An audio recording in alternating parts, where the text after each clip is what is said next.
a principio de año dije, este año vamos a escuchar mucho este versículo, y tal es así que ahora, bueno, hoy me lo recitaron por ahí, pero ya se lo han aprendido hasta de memoria. Eso es bueno. Hace unos días un amigo me hizo un comentario sobre que en esta época, la época en que vivimos, que cada vez se lee menos la Biblia, en las iglesias en general.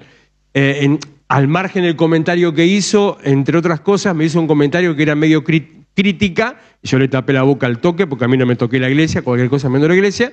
Me dijo, en tu iglesia tampoco, porque yo fui a un culto, llevé Biblia y nadie tenía. Digo, no papi, acá no están los versículos en la pantalla, ¿para qué vas a querer usar la Biblia? No la usamos, y si no, usamos el celular. No es que no haya que usarla, pero solamente por eso no la traes, porque normalmente no la lees. Pero le digo, yo no estoy de acuerdo con eso. Creo que, o por lo menos nuestra realidad, lo que yo veo es que sí hay una lectura, poca o mucho, no lo sé, cuánto, no lo sé, pero sí hay una lectura cotidiana, una lectura permanente de la palabra de Dios. Y esto, que me hayan recitado este versículo, me muestra que sí, será por leer, será por escuchar, será por la prédica, pero que la palabra está siempre entre nosotros. Y dice 1 Corintios 13:11, cuando yo era niño,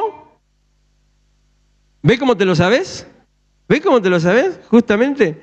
Cuando yo era niño, hablaba como niño, pensaba como niño, razonaba como niño. Cuando llegué a ser adulto, dejé atrás las cosas de niño, lo que abre la puerta, y a principio de año, en realidad ya desde diciembre del año pasado, esto nos abrió la puerta a introducir este tiempo de madurez, tiempo de crecimiento, a ordenar algunas prioridades también, como decía Nadia recién ministrando, a cambiar la manera de pensar en algunos aspectos, y por sobre todas las cosas, como termina este versículo que dice, dejé atrás las cosas de niño, por sobre todas las cosas, la decisión de dejar atrás algunas cosas que ya no se corresponden con una vida madura, que no se corresponden con una persona que quiere alcanzar un nivel distinto. Es como cuando, no sé, por decirle algo que hasta puede llegar a ser entre gracioso y lamentable al mismo tiempo, pero seguramente usted alguna vez vio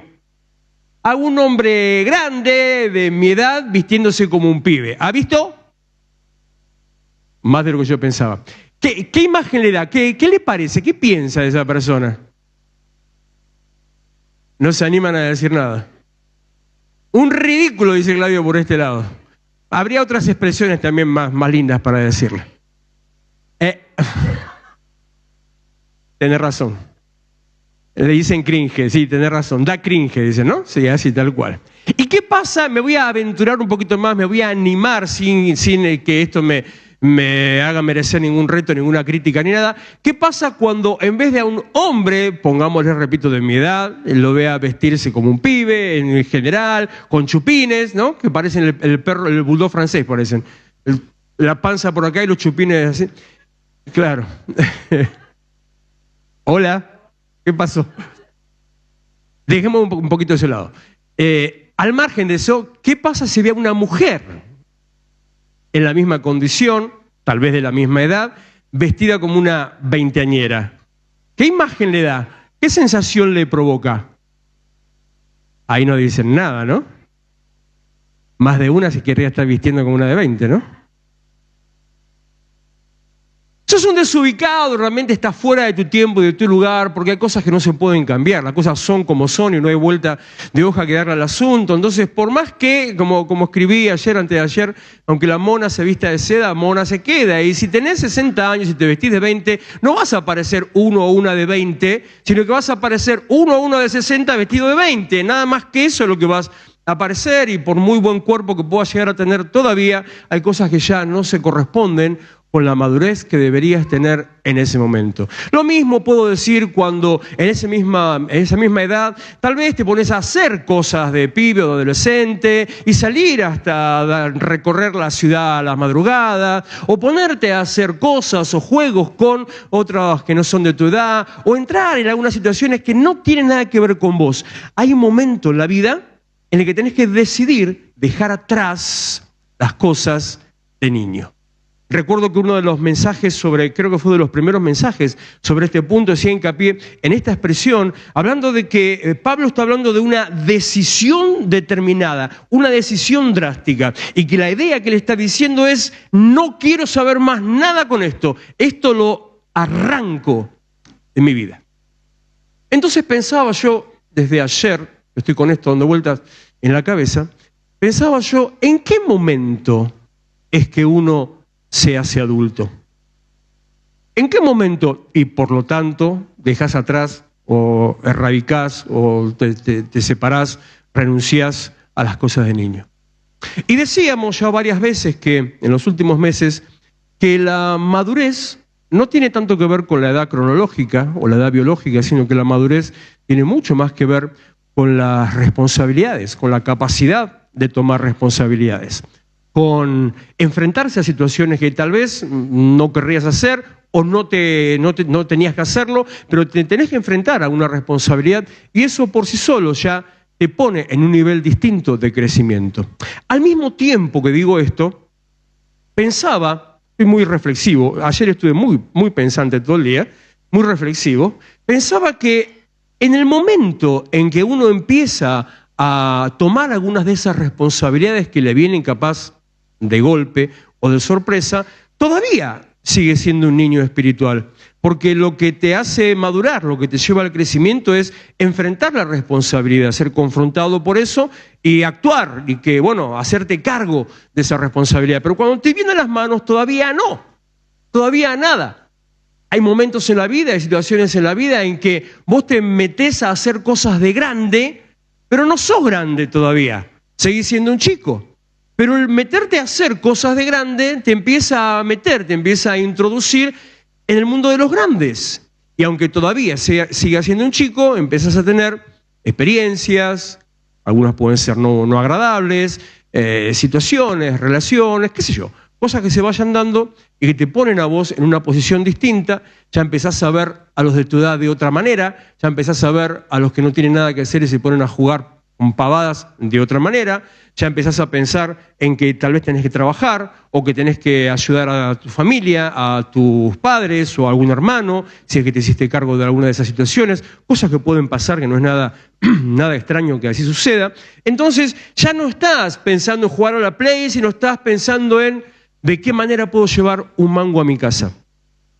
Las responsabilidades, enfrentar las responsabilidades, son las que te hacen madurar. A veces madurás a la fuerza, a veces madurás saltando etapas. Eso, cuando no está bien encarado, después te puede traer alguna consecuencia. Pero en Cristo, en Dios, eso empieza a ser suplido, sanado, alcanzás la madurez espiritual y Dios te lleva, como dije al principio, te lleva o te empieza a llevar a un nuevo nivel, a un nivel espiritual distinto, a una nueva posición. Es más, decidir seguir a Cristo es cosa de grandes. No digo que un chico no pueda recibir al Señor o decidir por el Señor. Estoy hablando de la responsabilidad. Decidir seguir a Cristo es cosa de grandes porque es un cambio de vida. Es una decisión que te va a cambiar todo tu ser, tu esencia, y a partir tuyo va a cambiar a todo tu entorno. Es una decisión que va a hacer cambiar a tu familia, si es que sos padre de familia o tenés gente cerca tuyo. Es una decisión que te va a obligar a tomar decisiones alternativas todo el tiempo. Es un cambio de realidad. Se decía antiguamente que el cristianismo no es una religión, sino que es una relación y una forma de vida, otra forma de vivir. Decimos ahora, y lo bautizamos como lema de la iglesia, que seguir a Cristo te lleva a vivir de otra manera y que se puede vivir de otra manera. ¿Y por qué es una responsabilidad? Encarar las cosas espirituales, las cosas de Dios, son una responsabilidad. Entonces, esto responde más o menos mi pregunta de ¿en qué momento uno llega a ser adulto? Bueno, en el momento en que, tomando responsabilidades y tomando decisiones, empezás a encarar la vida de otra manera. En el momento en que, por ejemplo, recibiste a Cristo y querés empezar a vivir de otra manera. Lo que me pone ante otra disyuntiva, porque recibir a Cristo empieza un proceso de crecimiento, de transformación, donde justamente vas siendo niño espiritual durante bastante tiempo. Tampoco depende de la cronología, sino que depende de las decisiones. pero recibís a Cristo y empieza todo ese proceso. Empiezan los cambios, empiezan las prioridades, empiezan las decisiones, empieza la transformación, hasta llevarte a un lugar de transformación completa. Eso sucede en el final de los tiempos, porque dice el apóstol Pablo que el que empezó en nosotros la buena obra, Jesús, que empezó en nosotros la buena obra, Él la va a perfeccionar, o sea, darla completa, hacerla completa, el día de Jesucristo, o hasta el día de Jesucristo. Quiere decir que durante todo nuestro caminar en Cristo vamos siendo perfeccionados, vamos siendo tratados, vamos siendo pulidos, vamos siendo limpiados, vamos siendo trabajados por Dios. Todas esas cosas que tantas veces se dicen, es un trato de Dios, es una prueba, bla, bla, bla, bla, bla. Todo eso es el proceso de crecimiento sin el cual no hay transformación. Lo decía también el miércoles, no hay transformación sin proceso.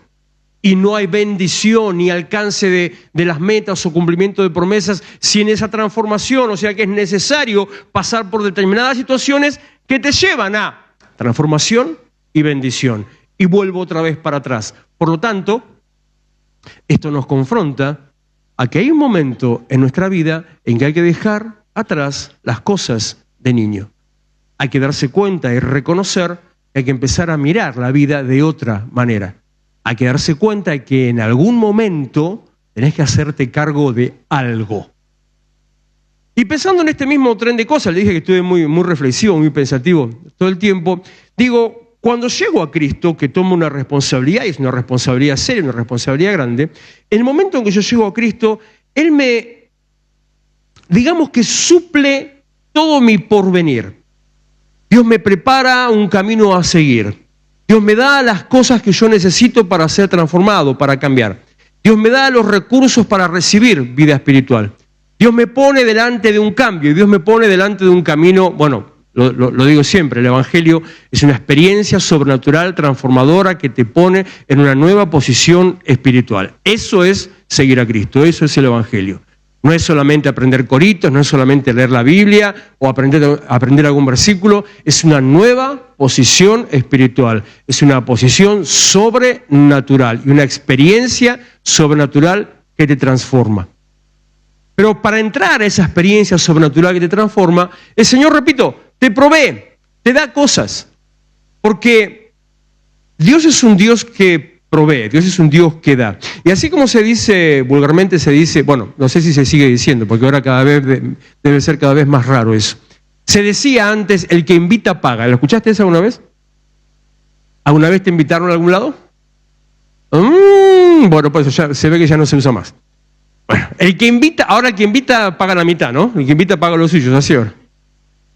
Si es que seguía siendo así, el que invita paga, el Señor te dice lo mismo. El que invita paga, con la diferencia que en este caso el que llama, diría yo, paga. Cuando Dios te llama, bueno, ya de por sí el solo hecho de que Dios te llame significa que Él te da la capacidad para hacer aquello que vos necesites, o que tenés la capacidad, o que vas a recibir esa capacidad. A veces puede ser en el momento, a veces es previamente, y a veces es caminando, en el andar, en el día a día, vas recibiendo la capacidad que Dios tiene con ese llamado. Pero al margen de eso, cuando Dios te llama, cuando vos estás delante de Él, cuando Él te confronta para hacer algo en tu vida, Él te provee de la capacidad y los recursos para que seas transformado y para que cumplas el llamado para el que Él te preparó, para lo que Él te buscó, para lo que Él te llamó. Dios provee y Dios capacita. Y Dios capacita porque es un Dios que provee. Aquellos que venimos a su presencia, yo podría contarle infinidad de testimonios. Algunos son literalmente sobrenaturales. Otros no, bueno, todo es sobrenatural, pero otros no tanto. Otros son situaciones que puedo decir, mirá Dios cómo puso su mano. Pero he tenido experiencias en mi vida de ver la obra sobrenatural de Dios en cuanto a la provisión.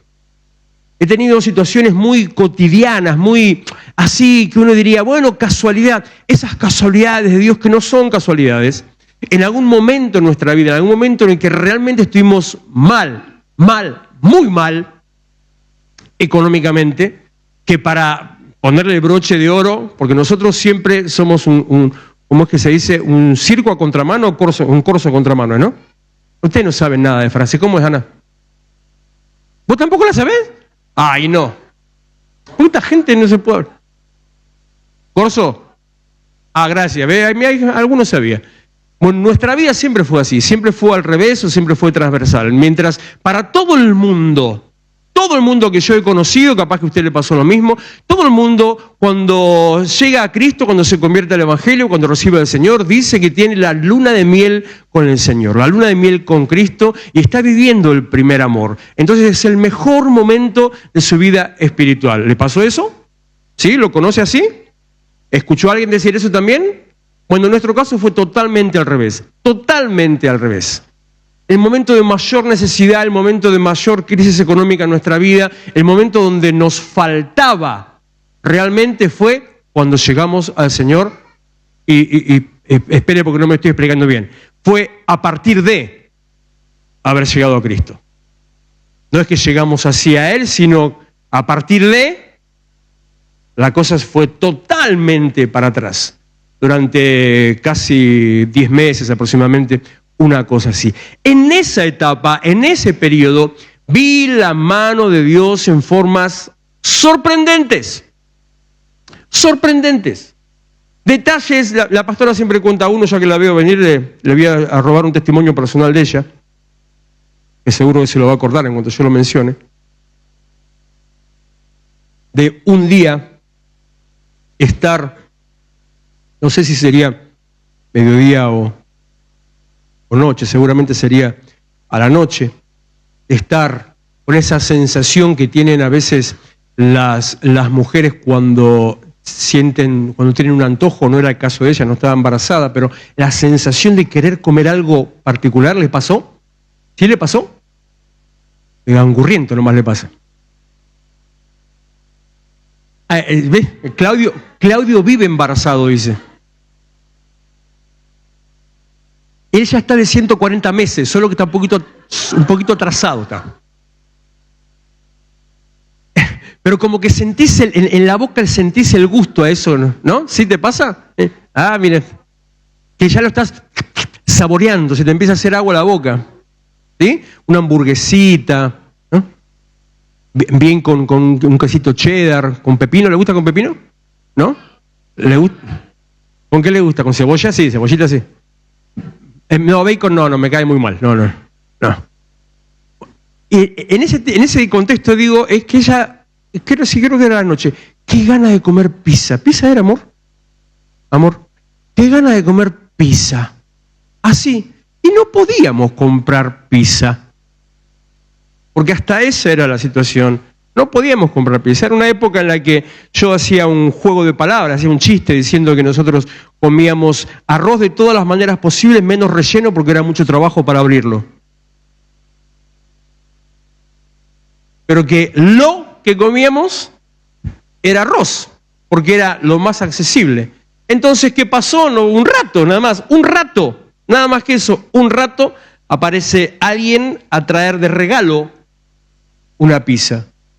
Y vos decís, ¿y cómo? Si yo no le dije a nadie, si no llamé a nadie, si yo no... ¿Cómo? De eso estoy diciendo. ¿Cómo fue? ¿Quién sabía? ¿Y quién sabía? El Señor. En lo particular, es un montón de situaciones así. Por eso puedo decir, Dios provee. ¿Tuviste experiencia de la provisión de Dios? Bueno, ¿qué pasó ahí? Nos estamos despertando. Entonces, manga zaparrastroso, escuchen, sí, así me cortan, me hacen un reel con esto y después la gente me critica, me castiga, me dice todo. Hace mucho no me dicen Satanás, lo estoy extrañando ya. Si tuviste testimonio de la mano de Dios, ¿por qué estás dudando ahora de que no lo va a volver a hacer? Si pudiste ver que Dios suplió cuando pensabas que de esta no salgo, ¿por qué pensás que ahora no lo va a hacer? ¿Qué cambió? ¿Cambió Dios? Vos sos de los que... claro. Vos sos de los que piensa, de los que cree que Dios te evalúa según tu comportamiento. entonces que Dios va en el asiento de al lado de Papá Noel, en el avión que va surcando el cielo, mirando cómo se portan los chicos. Mientras Papá Noel mira cómo se portan los chicos, Dios mira cómo te estás portando vos. Y si dejaste de orar un poquito, o un día faltaste a la iglesia, o un día incluso, como ahora me doy cuenta que nadie dijo eso también, un día incluso hiciste algo indebido, entonces Dios te envía rayos del cielo directamente para consumirte hasta que arrepentido vayas a él arrastrándote. Dios no mide lo que te das en función de tu comportamiento, sino que Dios mide lo que te da en función de su divinidad. Hola. ¿Me está entendiendo? Te lo voy a decir de una forma más elegante. A Dios le importa un cuerno cómo te portes. Dios te va a dar si sos hijo y si tiene un propósito con tu vida. Si lo que Dios te va a dar no lo mereces porque andás andando por caminos totalmente alejados de su presencia, arreglate con Él después porque te vas a pegar un porrazo, pero Dios te va a dar. Dice, a ver si anoté ese versículo. Espérate cachito. Filipenses capítulo, así acá lo tengo. Filipenses capítulo 4, versículo 19. Mi Dios suplirá. ¿Lo saben o están leyendo? Porque dicen que nosotros no leemos la Biblia. Mi Dios suplirá todo lo que les falte. ¿Cómo sigue? ¿Conforme a qué? ¿A la riqueza de quién? Entonces no depende de mi condición, de mi capacidad, de mi comportamiento, sino que depende de la divinidad, la gloria de Dios. Dios mide su capacidad de dar en función no de tu comportamiento, sino de su divinidad. Por eso, cierro este pequeño paréntesis diciéndote, no dudes que Dios va a hacer lo que Él dijo que iba a hacer con vos, porque Dios es un Dios que provee y Dios es un Dios que capacita. Por eso dijo también, por ejemplo, amado, yo deseo que seas, ¿en qué? Están predicando ustedes, qué bueno que está esto. Yo deseo que seas prosperado en... ¿Y qué incluye todo? A ver, pensemos. Tiremos una. A ver, por ejemplo, ¿en qué? ¿En la economía? ¿En las emociones? ¿En... ¿Qué están diciendo por ahí? ¿En la salud? ¿Qué más? ¿Sabiduría? ¿Qué más? Si busca un novio también, ¿eh? Bueno, o novia. En todo. Él suplirá todo. Todas las cosas. Y dice, deseo que seas prosperado en todo, así como. Y eso tiene que ver con la madurez. Porque así como prospera tu alma, lo que dice en el original, hay 2 o 3 palabras que se usan para traducir alma.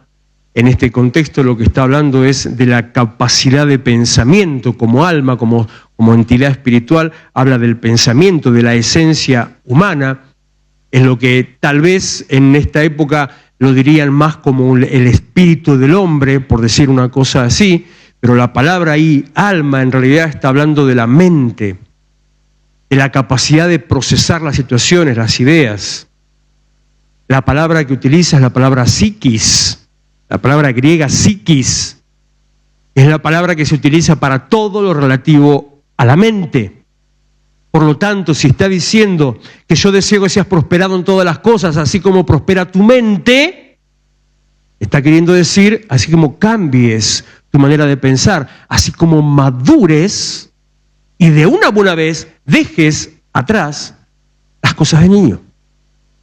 Dios provee, Dios capacita. Dios te llama, te capacita de provisión y te capacita los recursos y los medios para aquello que te llamó. Llegás a Cristo, empezamos a andar con Él, Él te da todas las cosas. para que vos puedas vivir una vida cristiana con excelencia. Y entonces, ¿y por qué a mí me faltó de todo cuando yo lo conocí a él? Y porque, ya te dije antes, que siempre son necesarios los procesos para la transformación. Y a veces uno tiene que ser quebrado, machacado, para que empiece a fluir lo genuino que Dios pone y que se rompa todo aquello que no tiene nada que ver con el Señor. ¿Dónde me habré quedado yo de todas mis notas? Por acá. Segunda de Pedro, capítulo 1, versículo 2. Que abunden en ustedes la gracia y la paz por medio del conocimiento que tienen de Dios y de Jesús nuestro Señor. Su divino poder, el de Dios, el de Jesús, su divino poder al darnos el conocimiento de aquel que nos llamó, Dios, por su propia gloria y excelencia, escuchate esta, nos ha concedido todas las cosas que necesitamos para vivir con devoción. Nos ha concedido todas las cosas que necesitamos para vivir con devoción. Significa que cuando vos llegaste a Él, porque Él también te llamó, así como te capacita para todas las cosas, así como te provee para todas las cosas, también te da todos los recursos que vos necesitás para poder vivir esta vida cristiana con excelencia. Aunque no tengas, aunque te falte, aunque pienses que algo no te alcanza, que no llegás o que no das la medida, aunque sientes que en algo estés fallando, Él te da todo, te provee todo. Él te dio todas las cosas, dice, para que vos puedas vivir, una vida en devoción, que es la vida consagrada, comprometida con el Señor, para que te entregues a Él completamente. Lo que, entre paréntesis, también vendría a decirte, como no tenés excusas para decir que no podés entregarte a Cristo, que no podés seguir la vida cristiana, no tenés excusas como para decir que no, que es muy complicado. Todo lo que necesitas, Él te lo da. Pero hay un momento en que Dios deja de dar o empieza a dar de otra manera. Hay un momento que tiene que ver justamente con la responsabilidad. Hay un momento en la vida en el que la responsabilidad pasa a tomar el lugar que tenía la provisión, o dicho al revés, que la provisión deja lugar a la responsabilidad. Porque cuando sos niño, te sirven la comida. Cuando sos grande, te compras la comida, o te haces la comida, o provees los medios para que haya comida. Ahora, si sos un garronero que vas a la casa de otro para que te den de comer, eso es de vago, de chanta y de niño espiritual también. De paso, ya que estamos. Entonces, en ese momento del crecimiento, cuando Dios te da todas las cosas, llega hasta un punto en el que Dios dice, hasta acá. El momento en que te empezás a convertir en adulto. El momento en el que empezás a tomar responsabilidades, el momento en el que podés afrontar vos solo los costos de tu propia vida espiritual. Hay un pasaje interesante sobre eso, está en Josué, capítulo 5, versículo 10. Al caer la tarde del día 14 del mes primero, mientras acampaban en la llanura de Jericó, los israelitas celebraron la Pascua. La Pascua no la oficiaban los niños. Por la ley, la Pascua tenían que oficiarla los mayores de 30 años. Al día siguiente, después de la Pascua, el pueblo empezó a alimentarse de los productos de la tierra, de panes sin levadura y de trigo tostado. Es el momento en el que ya estaban por entrar a la tierra prometida. Un día después, o sea, al día siguiente de haber celebrado la Pascua, ya ahí después de haber cruzado el Jordán, cuando iban a empezar las guerras por la conquista de lo que estamos hablando en Conquistando la Promesa, cuando habían celebrado esa Pascua, lo que decía, ya no son los niños esclavos de Egipto, o ya no son los adolescentes del desierto, porque estos eran bastante bravos, quedaron atrás los niños de Egipto y quedaron atrás los adolescentes del desierto, cruzaste el segundo surco de agua, cruzaste el Jordán, ahora estás entrando a la etapa madura. Repito, celebraron la Pascua, comieron la Pascua, al día siguiente desapareció el maná. ¿Sabe qué era el maná? Era una comida, un alimento que era como una planta, un hongo en realidad, que durante años los alimentó en el desierto. Todos los días salían a juntar, iban con unos jarros o unos jarrones o donde fuere, andaban con los tuppers ahí por el desierto juntando el maná y con eso comían. Lo harían de distintas maneras, no lo sé. No sé cómo lo preparaban, no sé si había recetario de maná, no lo sé. Era una cosa extraña que Dios les dio. Es más, es una cosa extraña al punto que el nombre maná, en hebreo, significa ¿qué es esto?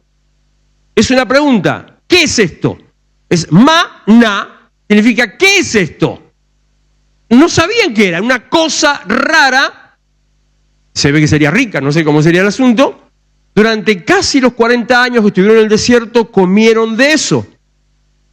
Repito la secuencia, cruzan el Jordán, entran a la tierra prometida, van a empezar las batallas, celebran la Pascua en homenaje a lo que Dios los había liberado, están todos juntos. Al día siguiente terminó el maná. ¿Por qué? Porque ya podían comer de los frutos de la tierra, ya podían sostenerse a sí mismos, ya podían autoabastecerse y alimentarse. Se terminó el tiempo de la provisión, empieza el tiempo de la responsabilidad. ¿Quiere decir esto entonces que Dios no me va a sostener nunca más? No, para nada. Dios te sigue sosteniendo, pero de otra manera.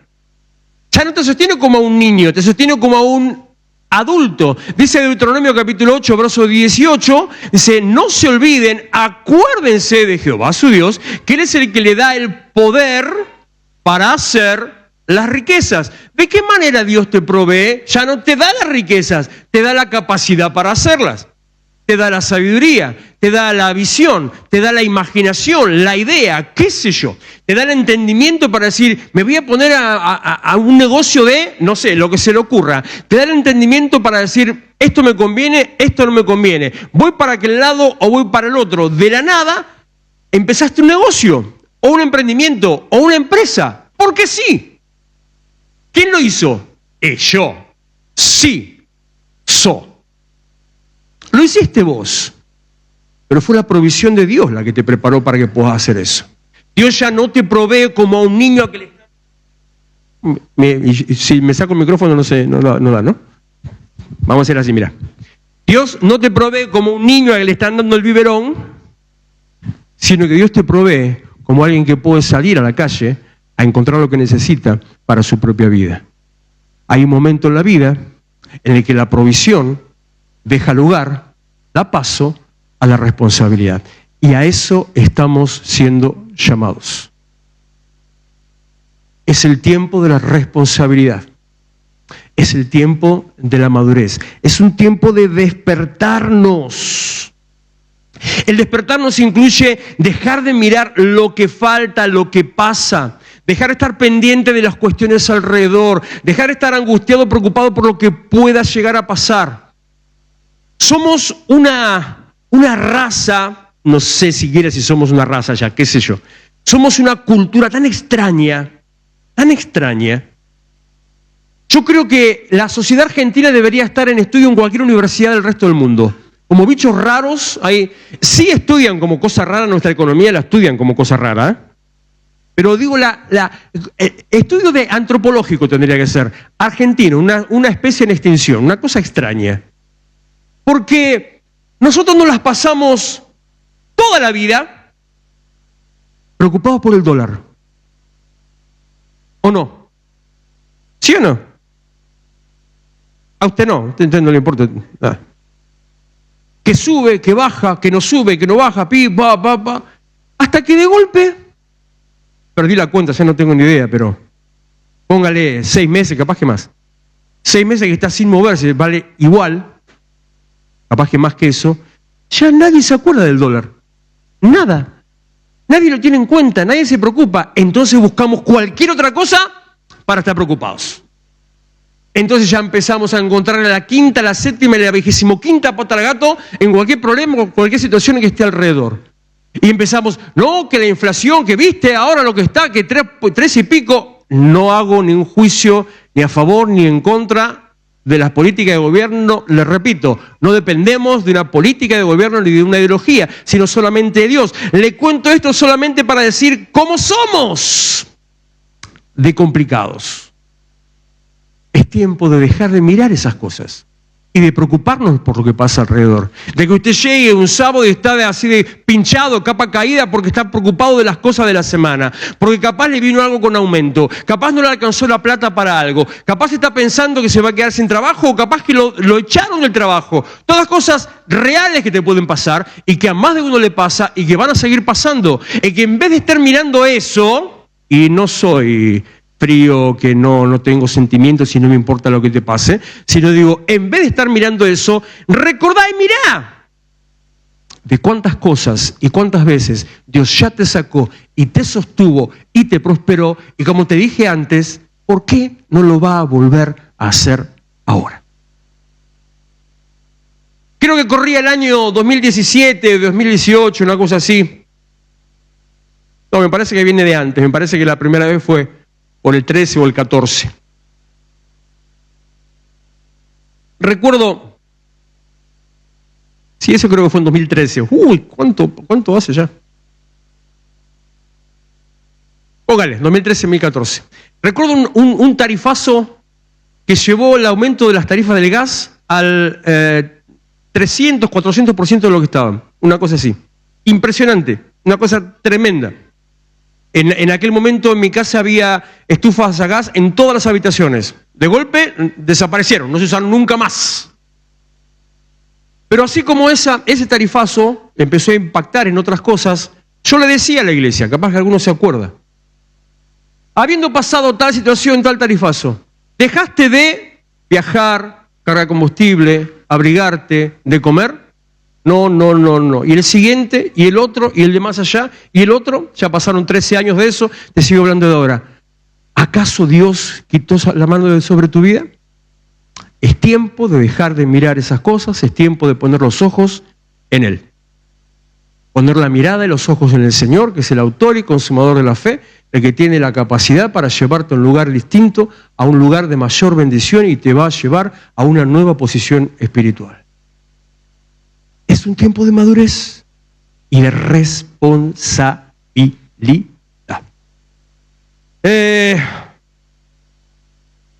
Estoy salteando cosas para poder terminar el tiempo con la Santa Cena, si no nos vamos a ir mucho tiempo y no quiero ya más. Segunda de Pedro capítulo 1, versículo 3, en adelante de lo que le estaba leyendo antes. Su divino poder, el que ya le dije, de Dios en Cristo, al darnos el conocimiento de aquel que nos llamó por su propia gloria y excelencia, nos ha concedido todas las cosas que necesitamos para vivir con devoción. Llegas a Cristo, Él te provee, llegas a Cristo, te suple, llegas a Cristo, te da todo lo que necesitas, hasta entrar el tiempo de la responsabilidad. Así Dios nos ha entregado sus preciosas y magníficas promesas para que ustedes, luego de escapar de la corrupción que hay en el mundo debido a los malos deseos, lleguen a tener parte en la naturaleza divina.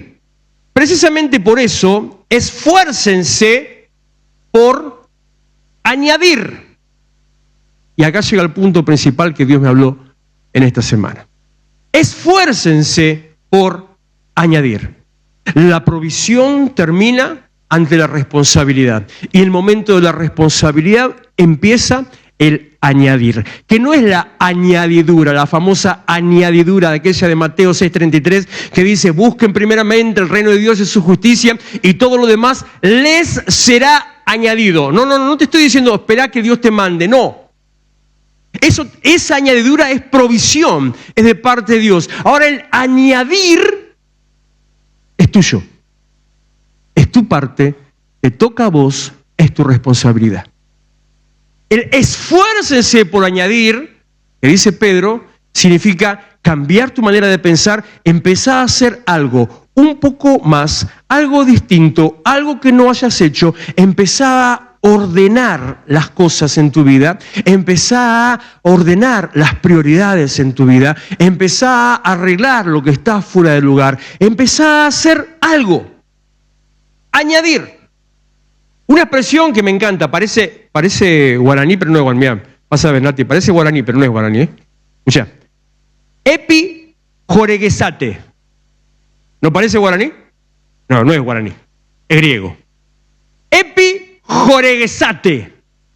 Esfuércense por añadir. Que lo que está diciendo es hacé lo que sea necesario para agregar a lo que ya tenés. Es una expresión que se utilizaba para decir cuando alguien, por ejemplo, pagaba todos los gastos de una persona. Pagaba a alguien como la situación del buen samaritano, aquel que atendió a ese hombre que lo habían atacado los ladrones. Esa misma situación, pagó todos los gastos de la persona. Epijoregesate, añadí. Añadir no es simplemente acumular cosas, añadir no es sumar, añadir es hacer algo más. En este tiempo, el Señor nos llama a hacer algo más. Te decía hace 2 semanas, un poco más. La semana pasada, que tenemos que plantarnos en el ser, en quién somos, para ahí empezar a hacer según lo que somos y hacer las cosas con sentido, no solamente por hacerlas. Hacerlas con una dirección, hacerlas con raíz, con una profundidad, sabiendo lo que estamos haciendo. Bueno, nuevamente el mismo concepto. Añadir un poco más, algo más. No acumular. No a tirar cosas, no a tener mucho, no a la abundancia. Añadir no tiene que ver con abundancia, añadir tiene que ver con edificación. Añadir no tiene que ver con tener los bolsillos llenos, añadir tiene que ver con capa sobre capa sobre capa que forma algo que es de bendición. Es como dice Pedro también en Primera de Pedro sobre la casa espiritual. Habla de que la iglesia, de cada uno de nosotros, somos piedras vivas que entre nosotros edificamos la casa de Dios. Y cuando usted edifica una casa o una pared, póngale, para edificar una pared, yo no sé si usted sabía, pero tiene que poner un ladrillo arriba de otro, sabía, ¿no? Y le ponga los trabaditos, porque si no se le va a caer la pared. Pone ladrillo, otro acá, otro acá, otro acá. Porque vos podés tener 1000 ladrillos, pero si los dejás tirados en el piso, no te sirven para nada. O si haces todo un piso con ladrillo, tenés un lindo piso, pero no hiciste una pared. Para hacer una pared, para edificar una casa, tenés que poner uno sobre otro, sobre otro, sobre otro. Capa sobre capa, sobre capa, sobre capa. Esto es añadir. Esto es epijoregesate. Pone un poco más, algo más. Es el principio que dice James Clear en su libro Hábitos Atómicos, el principio de iteración. La iteración es algo que tiene que ver con la informática, con la computación, tiene que ver con, para que me entienda algo muy fácil, es como un sistema de puntos que van formando una línea, cada punto va sumando al anterior, entre todos esos puntos van haciendo una línea. Entonces, con puntitos insignificantes, que un punto solo no hace nada, puntitos insignificantes de golpe dibujaron toda una línea. ¿Entiende la idea? Es como me decía un profesor hace muchos años, decía, la vaca se come de a churrasquitos. No te puedes comer la vaca entera. Bueno, no sé, alguno capaz. No pongo la mano en el fuego por ninguno, pero no te puedes comer una vaca entera, pero de a churrasquito te la puedes comer. Es entender el valor de, escuchate esta, entender el valor de los pequeños pasos. Los pequeños pasos son más importantes que los grandes pasos. Porque si yo ahora, tranquilo que no voy a hacer nada, ¿no? Porque yo sé que soy loco, pero tengo mis límites. Si yo ahora quisiera subirme a esta mesa, usted se imagina lo que podría hacer yo subir a esta mesa, ¿no? ¿Sabe cuánto puedo llegar a durar? Si es que la mesa me llega a aguantar, pero lo que puedo llegar a durar yo en esta mesa. Si yo me quisiera subir de un salto a esta mesa, ni a palo llego, ni loco. Yo podría llegar a...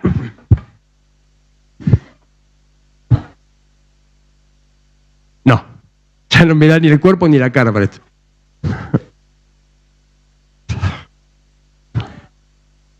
No. Hay alguien que se está haciendo un show a costa mía. A la salida pague la entrada del show, por favor.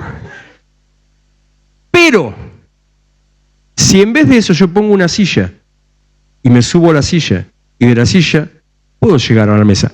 No lo voy a hacer porque yo pondría una silla acá y le muestro, pero no me voy a subir a la mesa.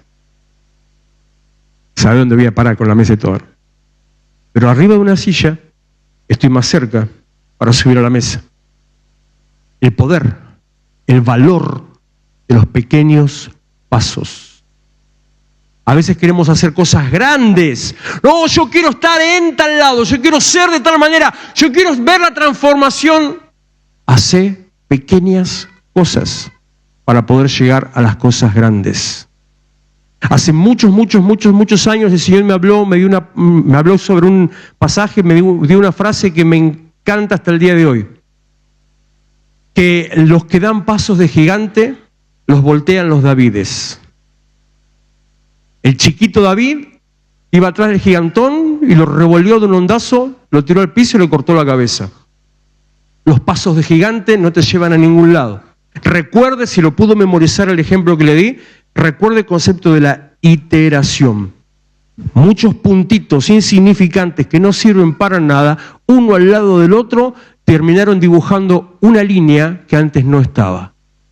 A eso se refiere con añadir. Epijoregasate.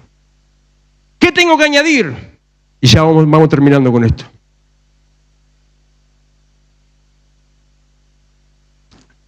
Ni a mí me hago caso. Estoy predicando lo que yo quiero y no lo que yo escribo hoy. Cualquier cosa. Segunda Pedro capítulo 1, versículo 5. Esfuércense por añadir a su fe. ¿Cómo que tengo que añadir a la fe? Te lo dije el otro día y lo dije ya varias veces. No alcanza solamente con creer. Creer es la puerta de entrada, creer es la base, creer es el fundamento, creer si quiere es el cimiento, nada más. Pero hace falta algo más. Solamente con creer no vamos a ningún lado. Es más, hay dos listas en la Biblia de cualidades que el ser humano, que el cristiano, tiene que mostrar. Una de ellas es la de Gálatas 5, que habla del fruto del Espíritu. Que dice, el fruto del Espíritu es amor, gozo, paz, paciencia, benignidad, bondad, fe, mansedumbre y templanza. Atributos, características, cualidades, si quiere, que empiezan a fluir del cristiano por la relación con Dios en intimidad, hace que el Espíritu de Dios inyecte de ese Espíritu en mi vida, entonces yo doy ese fruto sin hacer nada. Porque por eso después Gálatas compara con las obras de la carne, que es el hacer. El fruto nada. ¿El árbol qué hace para que salga la manzana? ¿Qué hace? Hace fuerza. No hace nada. Sale sola. Está en su esencia. Nace de la savia, nace de la semilla, nace de toda la composición del ADN que tiene ese árbol.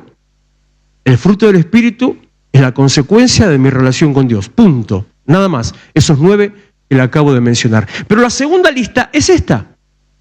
Y no habla de algo que salga. Dice, esforzate por añadir. Te corresponde a vos. Es tu responsabilidad empezar a poner. Y en ese orden, un poquito más, un poquito más, un poquito más, y uno arriba del otro, y otra vez más.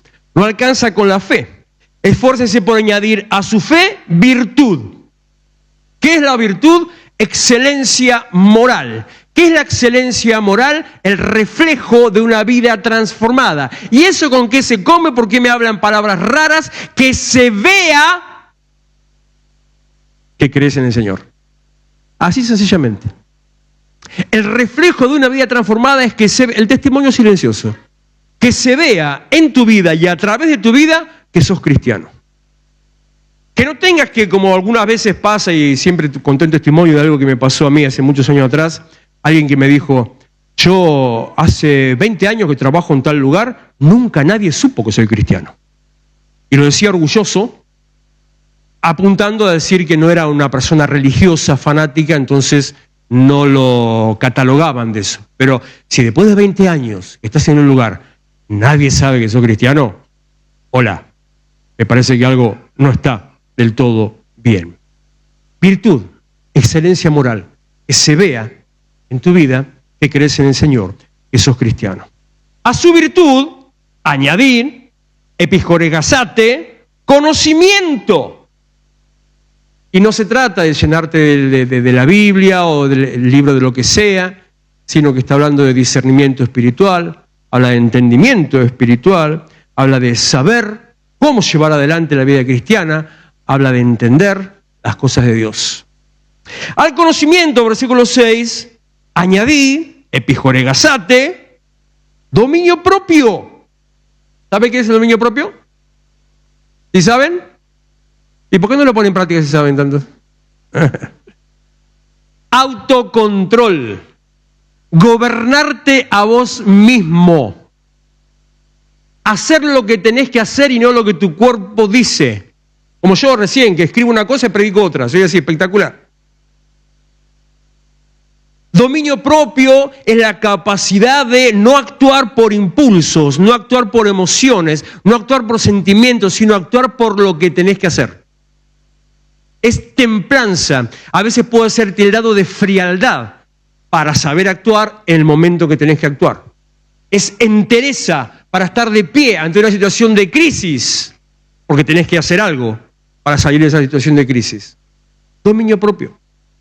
Al dominio propio, constancia, una de las 3 P de la prédica del domingo, que eran pertenencia, era y esta es una de las 3 P.